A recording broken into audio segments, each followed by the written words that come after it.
my advice to people with big churches in Uganda there is just to look for people who are seriously trained in terms of security. I'm not alarmist.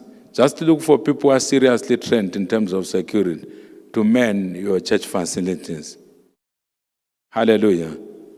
That's friendly advice. There was a time when I said that about churches in Nigeria, and people made fun of me, even people in Nigeria. And then a few months later, gunmen, they entered, I think it was a Roman Catholic church, and they killed a lot of people. I was saying it because I had seen it in a vision. Even pastors who are very visible in Uganda there, I would urge you, by the Spirit of God, to have people who are trained, not to ushers in church. People who have got, if possible, with people with military training, military commando style great training. People who are scary when even these people who attempt to do something, they are looking at them. That's my spiritual advice to you. There are things that I saw which are being planned there against certain prominent preachers, especially those that feature Muslims in their churches. There are some who feature Muslims in their churches. They need to be heavily content because those people one day they will retaliate. I saw it happen. Hallelujah. I saw it happen. So in Uganda then, we must pray even for security forces to be alert because it's like something fun is being planned somewhere. So we must pray for security forces to be on the alert. Hallelujah. To be on the what? On the alert. Because there's trample from the, I don't know whether it's the northeast or what. There is trample. There is trample. Emanating from places, Somalia, and there is trample from that side.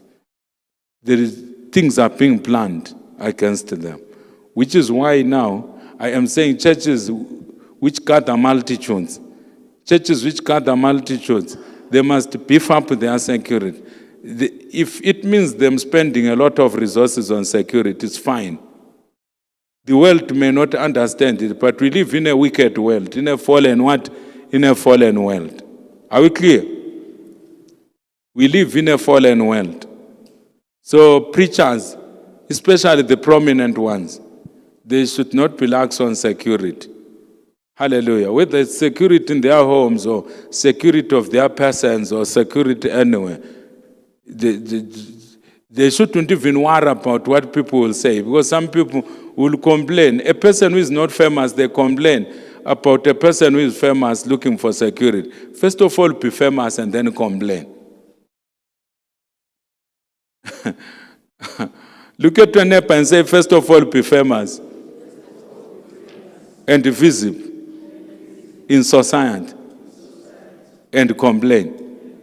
Yes, churches in Uganda, especially with a sizable following, they must be guarded by people who are carrying guns which are visible.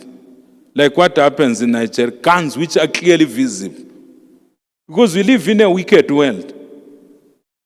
We live in a very wicked world. And churches must have very serious scanners. They especially mega churches in Uganda.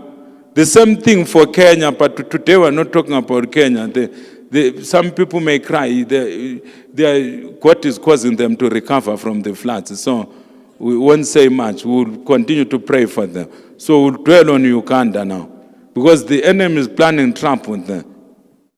He's planning Trump. Intercessors, they must pray for God to anoint the security forces so that they weed out these people, because some of them, they are already within that country. I didn't want to speak this message. There are some people who are already roaming there. They are operating as sleeper cells, waiting for some satanic instruction from somewhere to carry out evil.